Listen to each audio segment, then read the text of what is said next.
ஒரு பேன்ல 1/4 டீஸ்பூன் அளவுக்கு சீரகம், 1/4 டீஸ்பூன் அளவுக்கு மிளகு, 1/4 டீஸ்பூன் சோம்பு, ஒரு காஞ்ச மிளகாய், கூடவே 3 பல்லு பூண்டு, 4 டேபிள் ஸ்பூன் அளவுக்கு துருவின தேங்காய் சேர்த்துட்டு லேசா பொன்னிறம் ஆற வரைக்கும் இதெல்லாம் வறுத்துட்டு ஆற வச்சு ஒரு மிக்ஸி ஜாருக்கு மாத்திக்கோங்க. அதுக்கப்புறமா இது எல்லாத்தையுமே நல்ல ஒரு கொரகொரப்பான பொடியா அரைச்சு எடுத்துக்கோங்க. இப்போ பேன்ல 1 டேபிள் ஸ்பூன் அளவுக்கு எண்ணெய் சேர்த்துட்டு 1/2 டீஸ்பூன் அளவுக்கு கடுகு, 1/2 டீஸ்பூன் உளுத்தம் பருப்பு, ஒரு வெங்காயத்தை பொடியா நறுக்கி சேர்த்துக்கோங்க.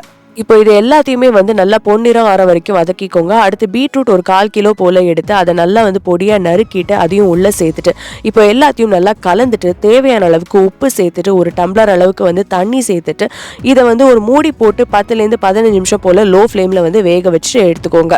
மூடியை திறந்துட்டு எல்லாத்தையும் ஒரு தடவை நல்லா கலரி விட்டுருங்க. கூடவே இப்போ நம்ம அரைச்சி வச்ச இந்த பொடியை நம்ம ஃபுல்லாவே சேர்த்துடலாம். சேர்த்துட்டு இப்போ பொடி நல்லா பரவுற அளவுக்கு எல்லா இடத்துலயும் நல்லா கலந்து விட்டுட்டு ஒரு கை நிறைய கொத்தமல்லி தூவி இருக்குன்னா சூப்பரான பீட்ரூட் பொரியல் தயார். அவ்வளவுதான். ரசித்து சமைத்துங்க, ருசித்து சாப்பிடுங்க.